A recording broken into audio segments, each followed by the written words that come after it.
So now let me turn this over to Ruby for her brief personal introduction and reflection. And good morning, everyone. The title for my reflection this morning is Why a Reflection? And my name is Reverend Dr. Ruby Omar. I've been with several different organizations, and I find out one thing is I get excited. And when I get excited, something goes out. And this morning, my computer went out. And I said, oh, what do I do? What do I do? Oh gosh. And I couldn't get the numbers and everything and to log in. And I said, oh, the biggest thing is, how can I handle it? What can I do? And I said, oh, it's a part of my notes. Why a reflection? How we can handle it. And so this morning, that's what the topic is about. It's about a reflection. And why a reflection is important? Well, it helps develop skills for future errors or mistakes or anxieties or past negativity reactions because of something that comes up. It helps us find the way. My way is to take a breath and just be still. Peace within. It's a way we can control ourselves. I found this T-shirt that I had that it says, peace begins with me, and on it is a world. I thought I would share with you this morning. And it says, world peace now. And who's in charge of the now? Each one of us is, because we are all in charge of ourselves. And when we come together, there's ways. I mean, it provides students with motivation to enjoy their process that they need for thinking. It's important, gives the brain ideas to be informed for future mindsets and actions and quotes that knock on us. And for me, it's peace power. I found in looking at the peace, there are so many powerful peace: planning, perfection, patience, going into a certain P, I can. And that supports in what my next action or reaction or thought is. We have a lot of different religions, and this month especially. So, but one thing about this organization, it is so wonderful because we learn about how each other is thinking. If they're not into religion, it's okay, or whatever it is, or how they balance out. There's no wrong way because of our own thinking. Because it helps bring, it just helps bring all the future errors or mistakes. And we think of the children. We think of the way that they can just laugh and just be happy at students at school. And we think of the games and baseball games, basketball, all sports people are involved in, how they act or react. So I know one thing for me, and when I call it peace power, and it helps me understand what I need to do to make a change in my life. I can't tell somebody else how to make a change in their life because they're in control. They have their own reflection. So it takes a purpose is another piece. You know, what is the purpose? And then to be able to practice the purpose. So when we understand our own unique reality, we can just make that mind change. We can accept that change that we need to make and be ready and know that we ourselves are only responsible for that change. We can't be in judgment, comparative analysis. We can't be into anger. We can't be into worry, because there's only one way.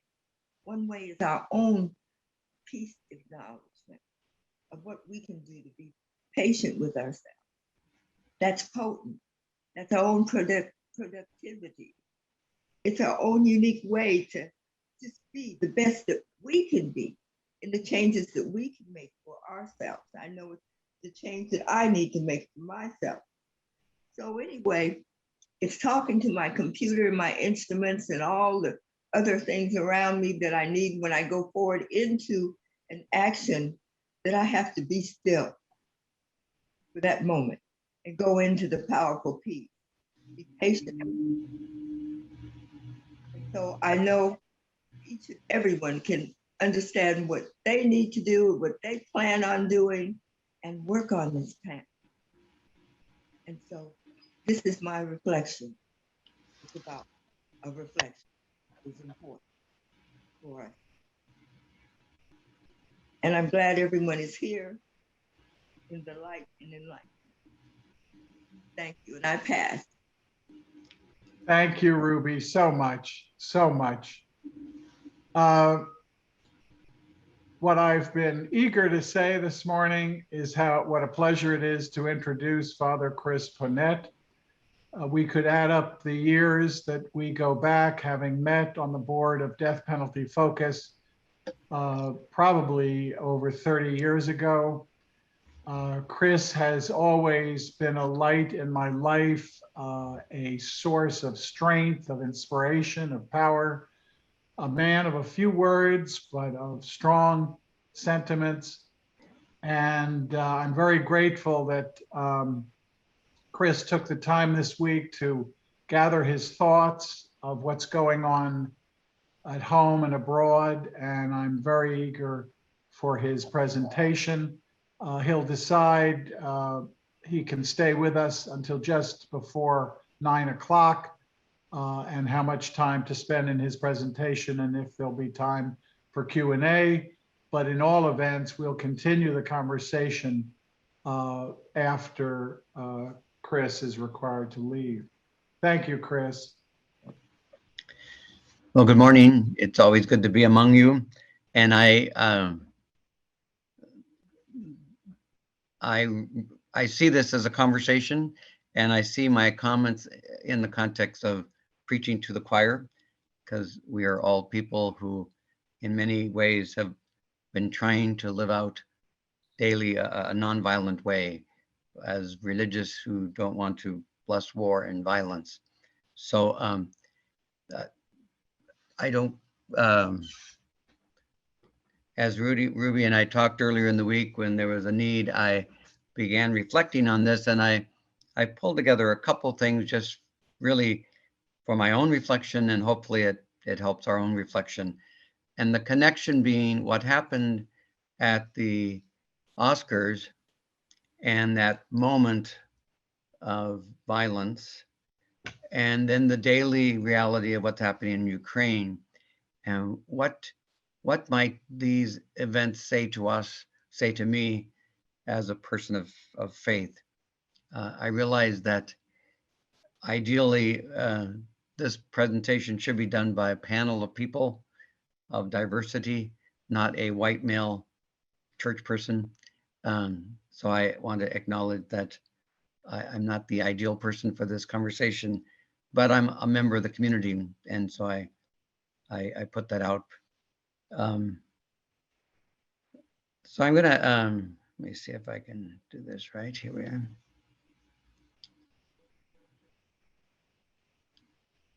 Can you see my screen yet? No. Not yet. Okay, let me try it one more time.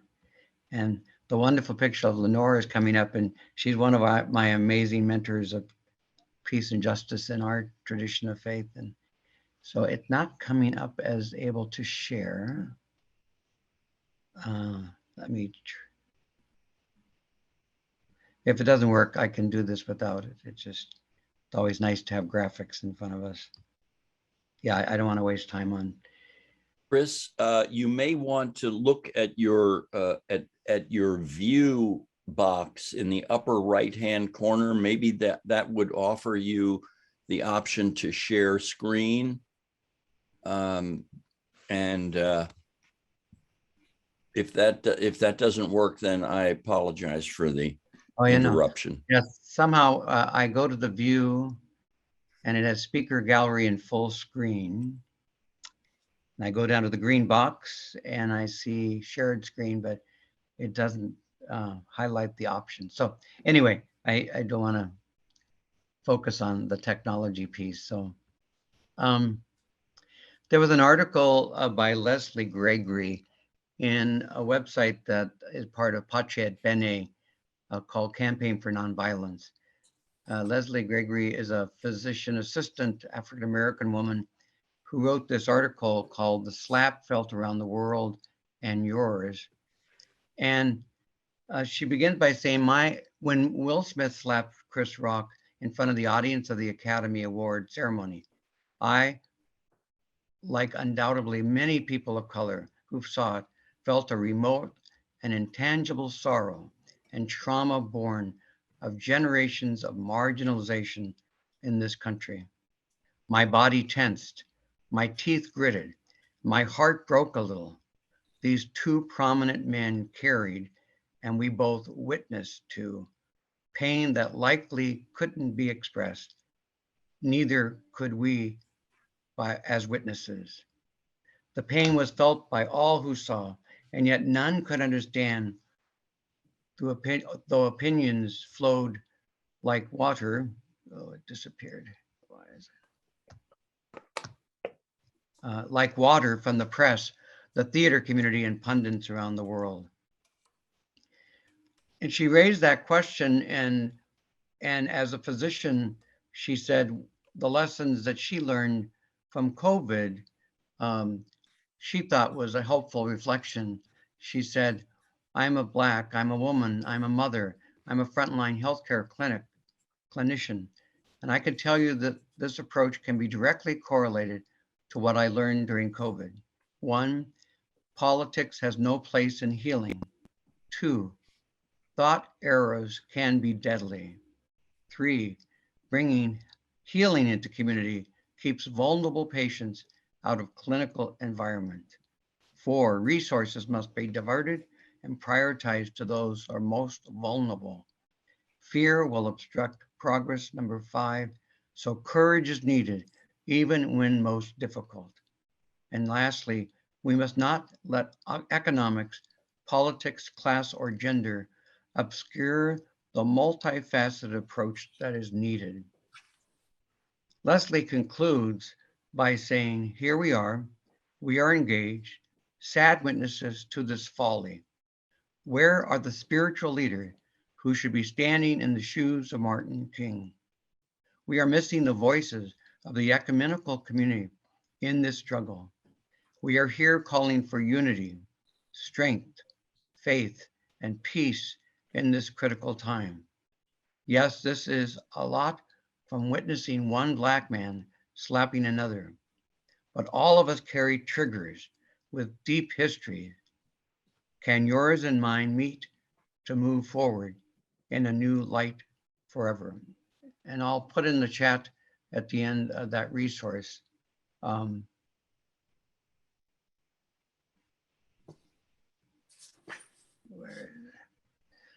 I bring that up in the context of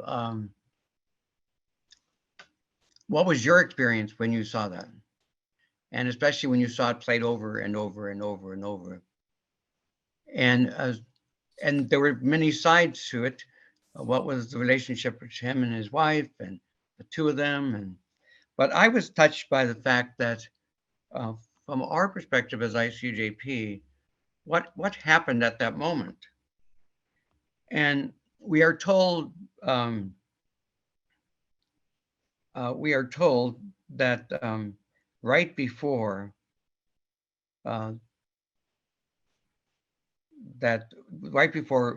Smith went up to accept, Denzel Washington said to him, at the highest moment, be careful. That's when the devil comes to you. And then we also know that after the incident, it was Denzel and others who gathered with these two people in prayer with Chris. And that's a nonviolent ICUJP approach, that in the midst of violence, people came, surrounded this person, and used a prayer moment to pause. What went on here? What could have been different? And to surrender to some higher power, whatever we believe in. And I raise that as a model of what we try to do, I think, that in the midst of what's happening in any place of the world that we can pick, where there's injustices and violence on our streets, in our homes, and in the world, like in Ukraine, what is our response will affect what we do, how we act. I had a guest speaker come to speak to our chaplains a couple weeks ago, and she wrote this wonderful book about grief. And that was the topic for the morning. And she began by saying she had heard a prayer we were doing on Ukraine. And she said what many people think, but don't say. She said, well, wouldn't it be just easier for us, someone to just shoot him? Just shoot Putin and it'll all be over. And I was shocked by this very wonderful, gentle lady who wrote this wonderful, gentle book, who was able to say that stark reality. And as we continued the conversation about her pain of grief, she and I had a conversation at the end of it. And do I, but especially do we as people of an interfaith community, do we have another alternative to offer in the midst of a violent moment? And this terrible slap that happened, period, that happened publicly, that happened in the context of humor, an insulting comment, all of that adds to what would our response be? And I think these folks that gathered in prayer remind us that there is a nonviolent option. And it was in that context that when Ruby and I were talking, I was thinking of Ukraine and what can be done. I have jokingly said that from a peace activist, nonviolent perspective, my only real direct response should be to fly to Ukraine and stand in front of the Russian tanks. I'm not able to do that at this point in my life. And I'm not sure how many other people can, but I think many of us have been touched by the many peace people in Ukraine and in Russia who have done that. They have put their lives into this process and said to the Russian leadership, don't kill in our name. And from a Ukrainian perspective, we are fellow human beings, stop this violence. Some of them have been killed, many have been imprisoned. But that led me to the question, what is being done? And at some point in the last couple of weeks, and I'm sure many of you probably were asked to read or put your name on a letter that was put together by Christian leadership, written to the patriarch of the Orthodox Church in Moscow and in Russia. How many people have seen this letter? Let me see if I can, just to see how many a hand. I hope many of you have seen it, and some of you might have signed on, or someone from your religious community.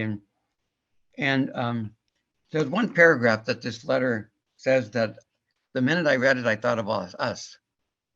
These words: we make this appeal with no political agenda.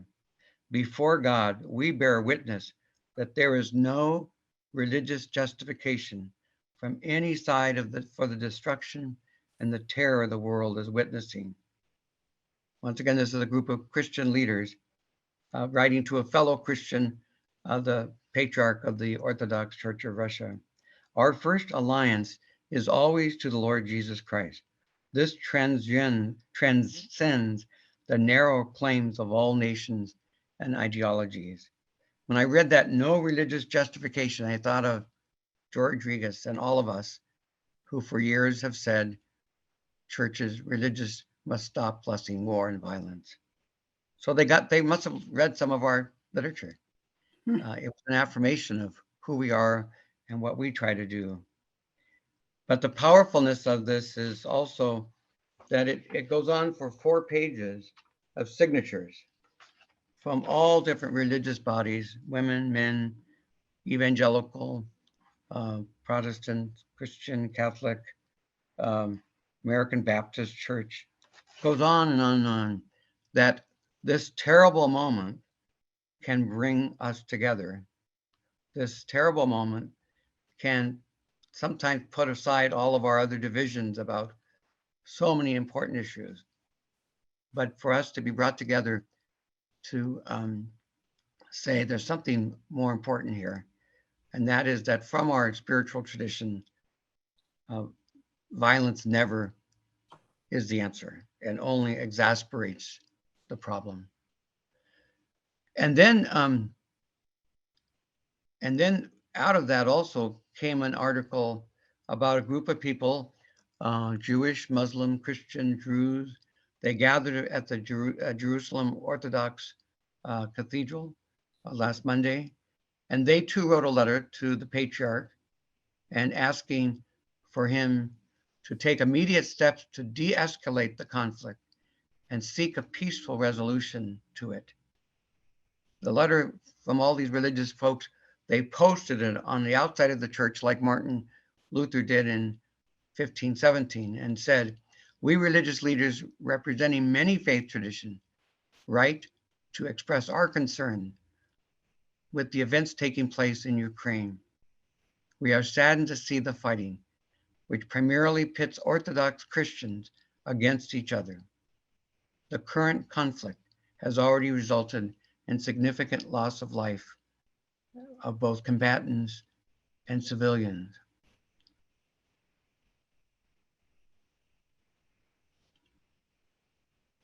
Let's see. And so I raise this in the context of all of our, as I said at the beginning, I'm preaching to the choir, all of our lives, that in our own personal lives, family lives, spiritual, religious lives, we have been called away from violence to nonviolence. Martin Luther King said, "Returning violence for violence multiplies violence, adding deeper darkness to a night already devoid of stars. Hate cannot drive out hate. Only love can do that." And so this morning, I wanted us to just kind of take a moment in the midst of these this painful reality that we're in. Where do we go? What principles do we go to when these conversations come up among family and friends and colleagues? I'm trying to get back to the screen where all of you are at. And it is not.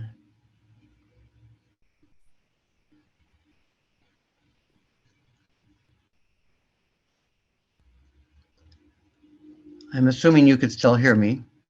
Yes. Okay, good. Well, somehow my screen has disappeared. These 2 documents, one from religious Christian folks because of the Orthodox issue and the multi-faith approach, reminds me that even though I know I can't, and maybe none of us can, go to Ukraine and stand there and say, stop the gun, stop the bombings, stop the tanks. But we can be part of an international, interfaith, interrelational, interecumenical approaches to say, there's another way, there's a peace way,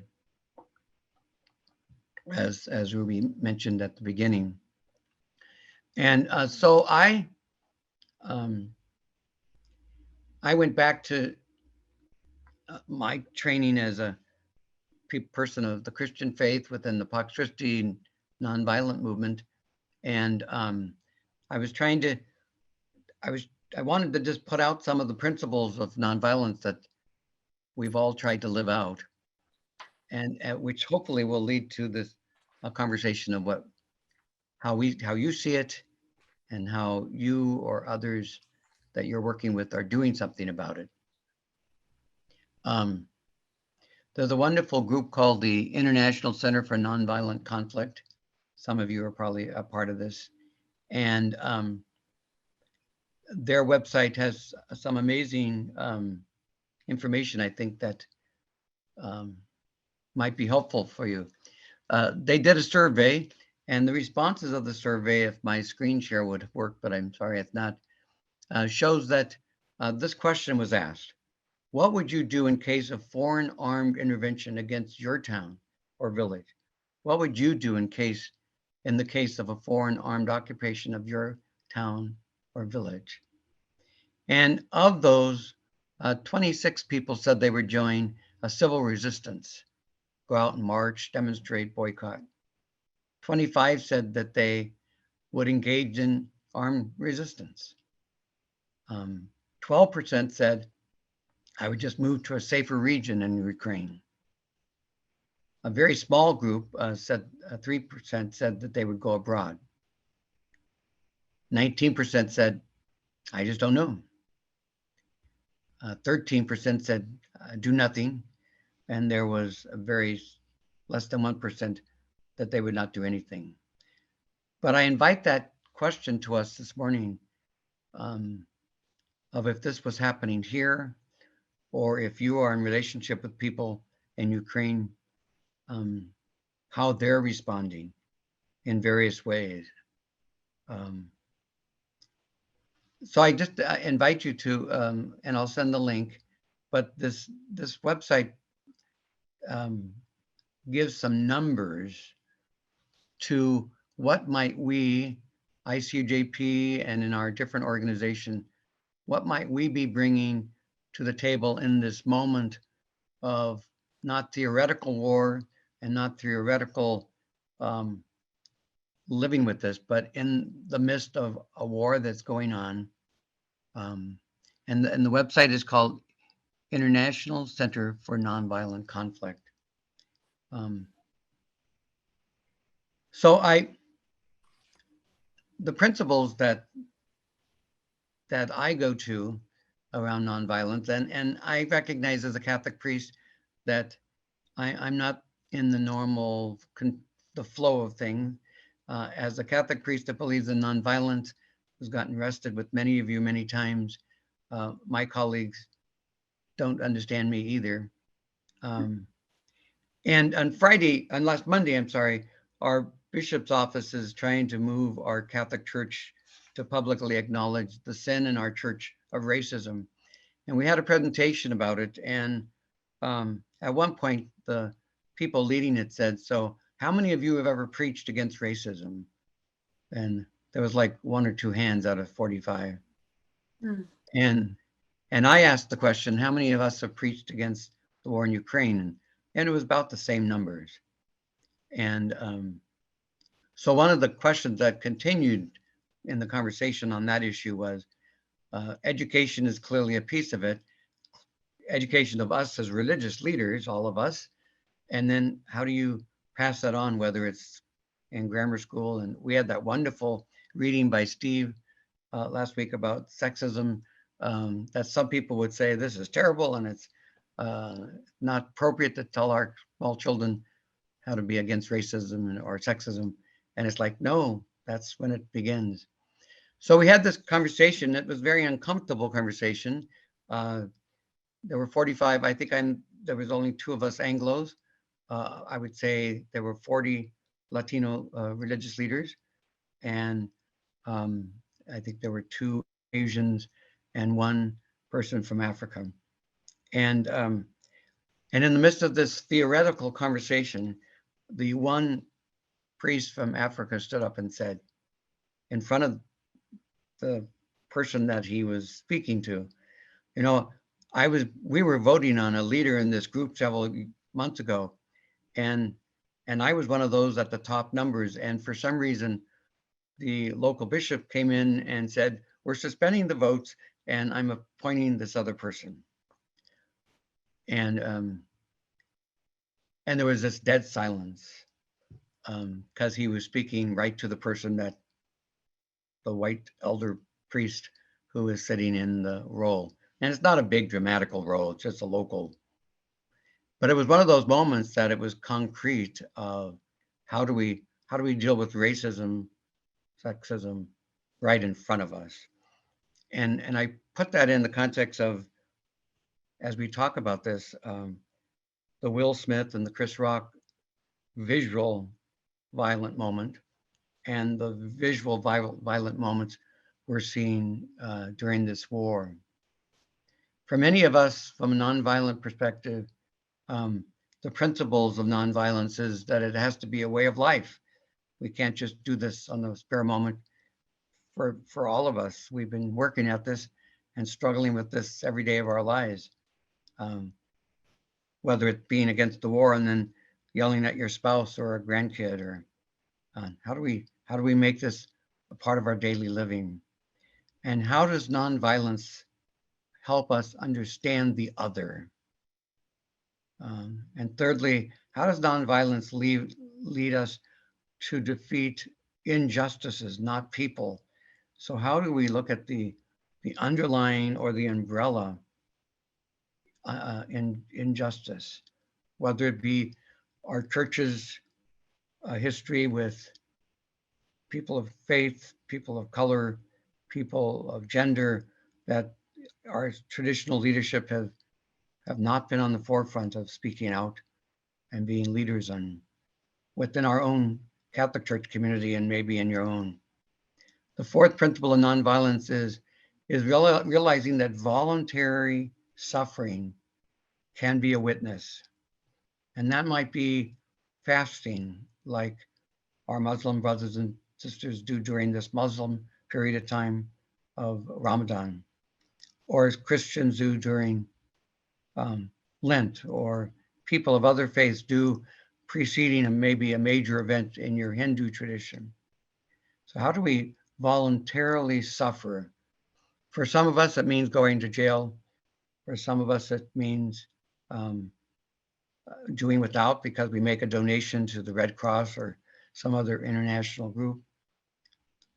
The fifth principle of nonviolence is that we, as Martin Luther King said, we choose love instead of hate. So what we think, what we say is rooted in the call to love, that the other is not someone to despise and hate and demonize, but they are our fellow brothers and sisters. And that the last point of nonviolence is that wonderful Jewish organization that Steve and many people are a part of.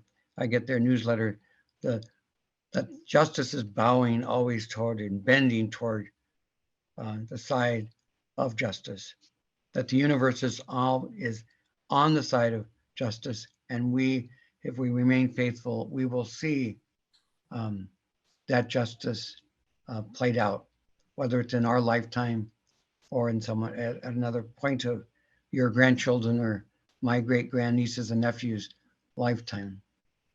So I bring those principles to the question, and I'm going to end just with some closing comments before I hope we can have a conversation about this.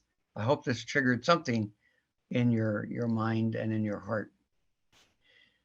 So when I think about both of these situations, the Oscar slap and the ongoing violence in Ukraine, I think one of the first things that I can do, and I was reminded of that Monday at this clergy gathering, is I need to talk about it.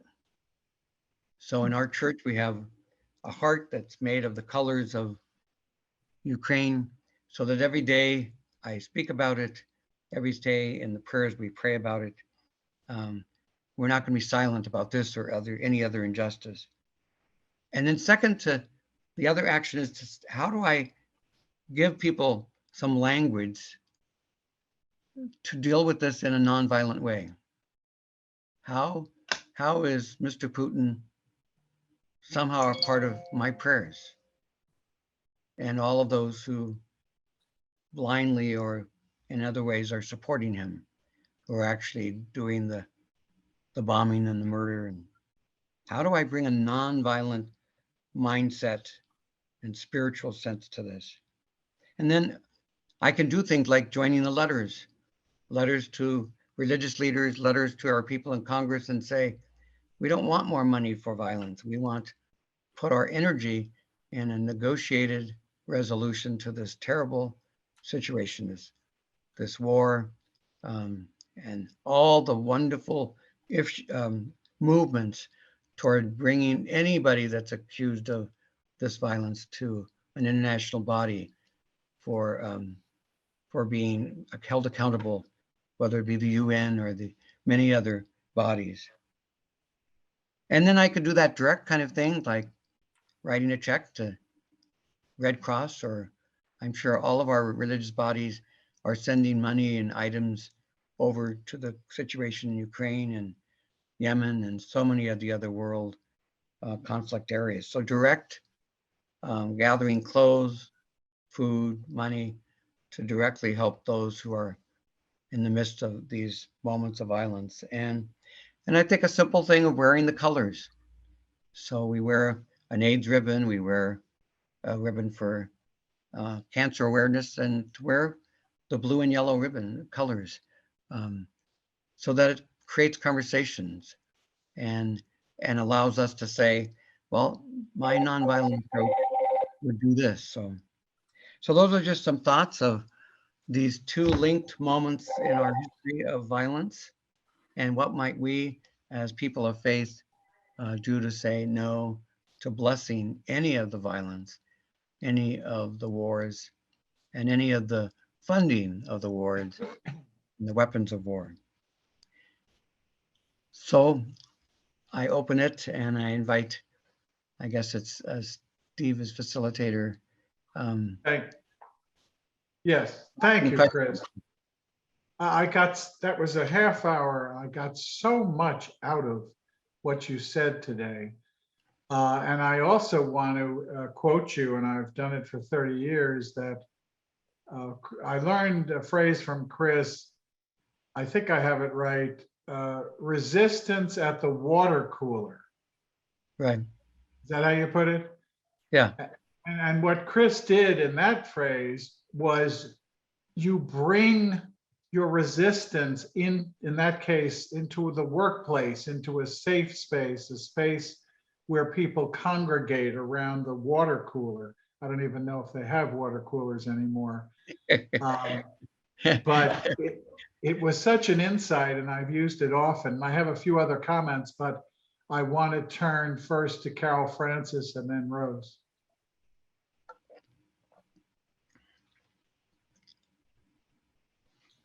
You're still on mute, Carol Francis. Okay, thank you, Chris, that was great. I'm putting into the chat something linked to FOSNA, which is Friends of Sabeel North America, Palestinian Christian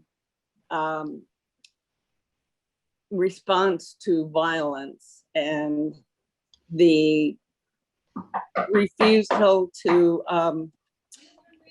come in. Sorry, somebody's knocking my door. I'm knock first. Okay, thanks. Yeah. Okay. Thanks. Sorry about that. It's the Palestinian Christian Sabeel on violence and how it's misrepresented and distorted. So I'm putting that into the chat. And thank you, Chris, and sorry about the interruptions. No problem. Rose? Yeah, just a couple of things. One, whether anybody remembers, last week, I put something on the chat about groups of people getting together to read Martin Luther King's Beyond Vietnam speech last Monday. Anyway, I was in a group that did it. And I just wanted to say, I mean, this ties in so much with what you've just been saying. It was so powerful. There were like 12 of us got together we didn't know each other, which I think was also very nice. We all read our 5 minutes and then we discussed it afterwards. And if you haven't read the speech, which I hadn't even heard of it because I wasn't in America at the time, I really recommend reading it because he was so ahead of his time. It was a very, very moving experience. The other thing, just very quickly, I'm so glad you didn't just mention Ukraine, because there are so many things going on in the world and we are so Eurocentric. in the West that all we think about now is Ukraine. And it really, really bugs me. I mean, when I read that the Ukrainians at the southern border were being allowed through ahead of the people from Africa, Afghanistan, South Central America, I just felt that was a blatant racism that I haven't seen at quite that extent before. And that was under a democratic regime. Anyway, thank you. You're so right, Rose. Jasmine. Thank you, Chris, for your presentation. I think just personally for the Oscars so violent, the slap, I saw it as like a distraction and more of like it took away from what we usually enjoy the Oscars to be, the fun of the acknowledgement and the validation of the actors.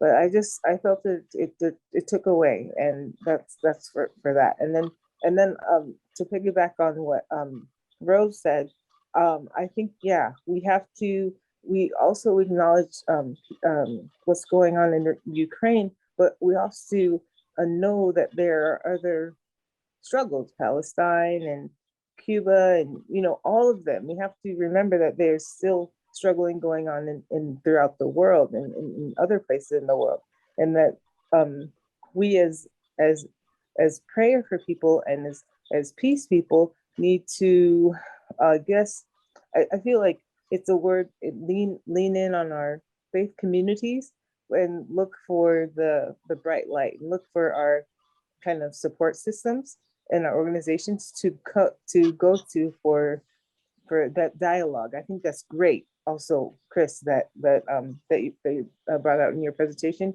that we have to talk about it. You have to have a place where you can say, these are my thoughts and this is what I'm thinking.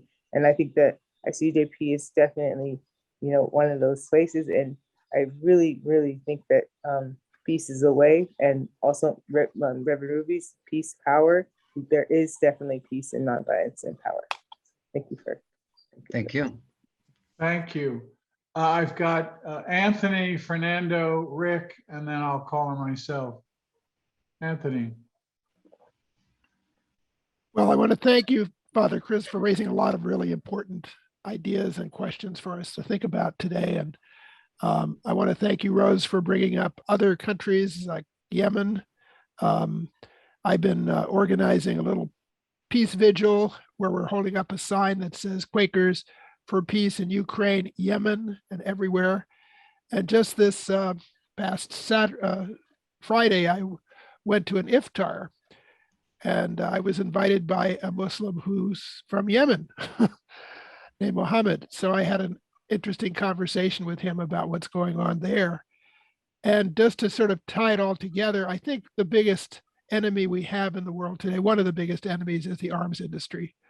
They're the only group that's really benefiting from all these conflicts, and they're stirring up these conflicts because it's in their economic interest.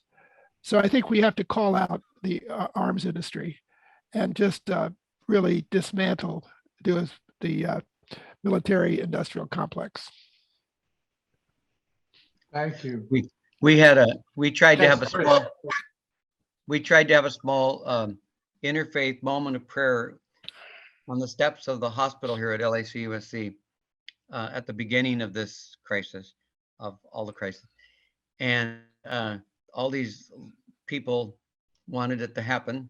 So I got some of our chaplains to come out, and only one person from the rest of the committee showed up. And so we had our peace signs and we did our little interfaith prayer. And so at the end, this only one other staff person showed up, and she was a physician assistant. And I just started a conversation with her, and she said, well, my family's from Syria, and people have forgotten about Syria. And what you're all saying is, we always need to, I think part of our voice as interfaith people is to use a moment to link the other links, whether it's immigration or so. Thanks. Fernando. Yes, first of all, I'd like to thank Father Chris for his presentation. It's really important, you know. But I guess my point here is that, you know, when Constantine created many of this adoption of Christianity, you know, maybe 30 AD and so forth, you know, to maintain the status quo in terms of the empire continues, you know, and basically what they did. And then of course, you know, the misconception of Christianity, you know, when you look back, you know, that we adapted also as a people, we adapted Christianity to also maintain or present the empire itself. So that's what's happening today, you know, the love of money and so forth, you know. And talking about you know, Ukraine, you know, it's sad what is really happening, you know, there's no question about that, you know. But we have to also look back of what we did as a people, you know. You know, there's a Minsk agreement, you know, 30 years ago. We keep ignoring it, you know, till, you know, they got into the border of Russia. That's what basically we did, you know. And it created, you know, many uncertainty among Russians, you know. And so we must really listen to that, because the love of money is really what's happening today, you know. And that's why I'm trying to look back on the history of you know, if we value ourselves as a Christian, and these are important points, you know. And of course, when you look at the condition here, you know, there's about 2.3 million in prison right now. The highest in terms of incarceration all over the world is here in the U.S. Then you have the Yemen that we killed. You know, we killed as an American, if you may, you know. And other, Venezuela, we try to undermine that country and so forth, and other, you know, in Africa and so forth, you know. And so we must really see that. You know, I guess that's my point here. Thank you. Thank you. Rick, Michael, and myself. Thank you very much, Chris. This was it's a great perspective, and I know that with a few friends of mine, they're feeling overwhelmed still. They feel that you know, we had such a release of negative energy maybe a year and a half ago when things changed, at least politically. And there is still war and violence that they deal with on a constant basis, and getting it from and hearing about these conflicts from all sides.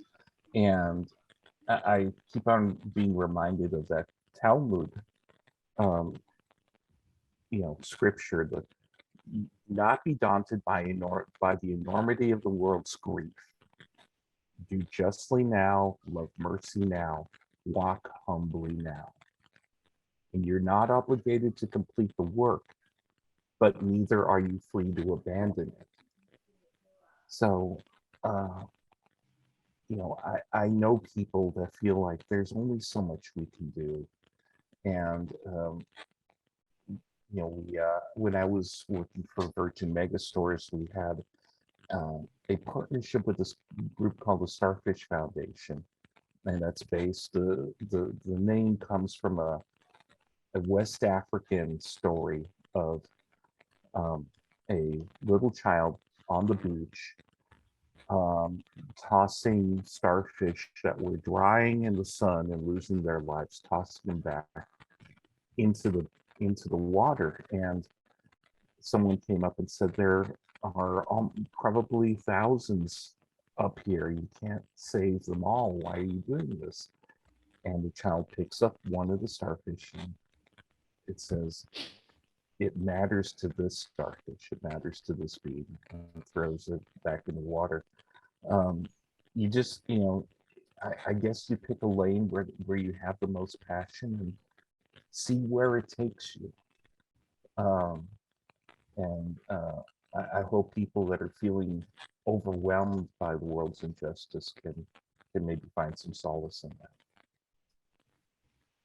Chris, you're welcome to weigh in each time any speaker brings up something worth your commenting on. No, I thank you, Rick. And I know in the chat, Dave has brought up a couple of comments about the violence at the Oscars, and I appreciate your clarifying and making that. And then the whole dynamic of humor, it's like it's okay for someone to say a racial joke or a anti-Semitic joke or whatever it be if it's part of humor, and that's part of the violence that we need to be against and raise people it's part of the way people don't deal. They indirectly deal with their frustration or their own level of violence, and violence and humor need to be questioned and challenged. So appreciate all the comments. And Michael. I appreciate everything that Chris has been saying and support it. I just wanted to point out that I dropped into the chat a Pew research poll that shows dramatically increased support for NATO, particularly among liberal Democrats. And I think that we need to pay attention to the way in which the Democratic Party has been promoting the concept of so-called humanitarian war for decades now, since Clinton, launched the war in Kosovo. And I just think that, we need to understand that it's a systemic problem. It's not, just the Biden administration or just the Trump administration. It's deeply rooted in the structure of government and the economy of this country and people have bought into it and really deep ways. So I just want to emphasize the enormity of the task that we have to turn that around and the need to really think deeply. There was just a recent exchange, I forget where, kind of between Ro Khanna, who, I think people think of as probably the left of the, congressional Democrats on these questions. And he was viciously critical of Max Blumenthal and criticisms of NATO and its role and pushing Russia towards this. So I just think that we need to really be aware of that. Thank you. thank you. Comment on that, Chris? No, I think it's said. I agree with you, and it's.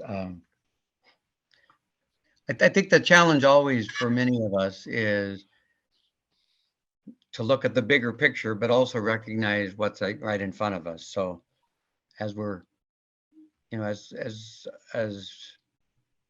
we try to bring up other social ills and injustices and wars, we also, how do we connect that? At least for me, that's the challenge of how do I connect that with what's right in front of me, whether it's a patient in the hospital or whether it's people seeing dead bodies on the street of Ukraine. So how do I make that bridge between both? And I don't think it has to be one or the other. I think from an interfaith perspective, I think it's all. And so thank you. I appreciate Mike.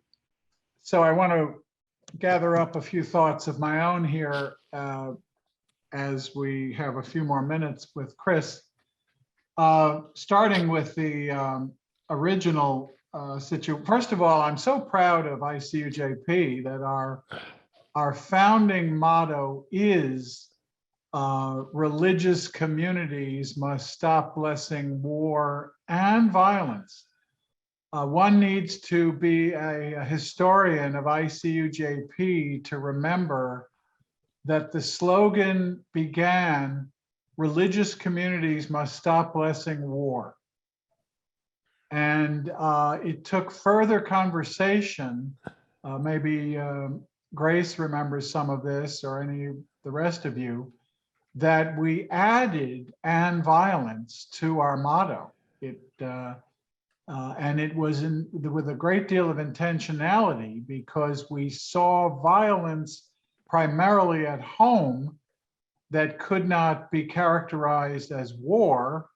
So the slogan did not express the full breadth of what ICUJP was going after. So we added that religious communities must stop blessing war and violence. And that's what's allowed us, within the purview of our mission for over 20 years, to weigh in on every situation that involves violence. As far as Chris Rock is concerned, you know me as a defender of the First Amendment, a defender of people like Lenny Bruce and others, Mort Saul and others who did use humor to make some very difficult comments. The problem is that you have to take the consequences of your humor. You have to take the consequences of your speech. And I was unaware at the time of the Oscars that Jada Pinkett Smith was suffering from alopecia. I simply understood she had shaved her head as a fashion statement. And I thought Chris Rock was commenting on that as it relates to Demi Moore and G.I. Jane. I think once I understood, and I believe Chris Rock understood, that she had a medical condition, then it was a highly insensitive joke. And in the absence of Will Smith's violent reaction and later profanity, it would be today the criticism of Chris Rock's insensitivity and shameful comments that we'd be talking about today. And he would be bearing the consequences of his jokes. You can use humor, and you may have First Amendment rights to speak, although there are some subtleties about that on a program of that nature. You also bear the consequences for it.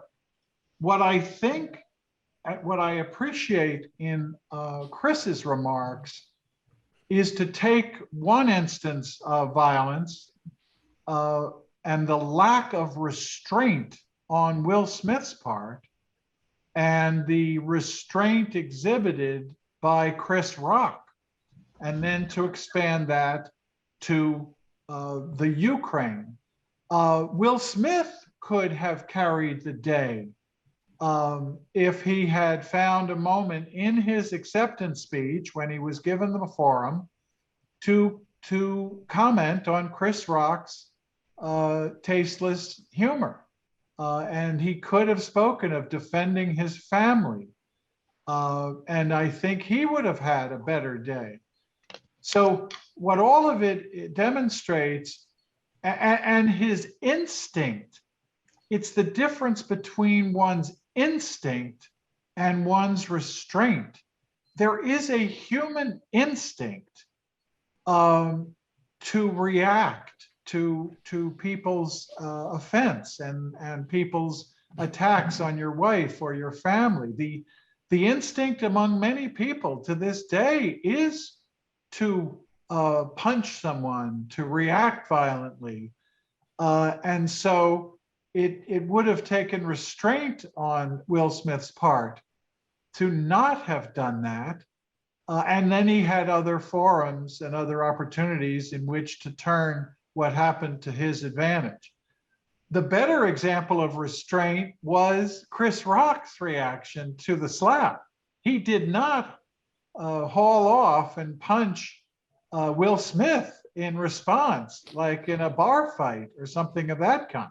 So he exhibited restraint, and he has done so verbally so far, except hinting at future concerts where he's going to comment on this. Chris raises fundamental questions for this organization about pacifism and self-defense. What is, and when he gave us those choices from the International Center for Nonviolent Conflict, a civil resistance, armed resistance, move out, go abroad, don't know, and do nothing. And those are the choices. And as an organization, I'm not sure we as ICUJP have come down on a clear sense of the difference or the values of pacifism and self-defense, and whether the people of the Ukraine have a right of self-defense to use violence to rebut violence in this situation. There is, however, an international restraint being exhibited. There were other times when this attack on Ukraine would have brought all-out war against Russia. And even the no-fly zone is being denied because it would be provocative to try to shoot down Soviet planes and for those Soviet planes to retaliate and shoot down American planes or European aircraft. So even in the midst of all this, there is restraint. And I think we do have to dwell and consider that. Before Chris mentioned it, I wrote down that the arc of history bends toward nonviolence. The real phrase is the arc of history bends toward justice. But largely, and Steven Pinker and others have written on the tracing of history away from violence. And unfortunately, Ukraine is a terrible exception to that. My final comment is personal. Many of you know I'm up here in Sonoma to be with our grandkids. I was with Pete, who's 4 years old, and he had a terrible tantrum. I was assigned the duty by my daughter, Tessa, his mother, to brush his teeth, read to him, and put him to bed while my daughter and son-in-law were out at a teacher conference. And I took that seriously, but Pete would have none of it. He resisted, he kicked me, he told me to go away, and I used my words. In another era, a grandfather would have taken him over his knee and spanked him for his resistance and his behavior. And I didn't. I stood there, I resisted non-violently. I only bring this up to echo Chris's comments that we have to exercise non-violence in our personal lives. We have to find those moments to not give in to our instincts, but to give in to restraint and to live and exercise those principles.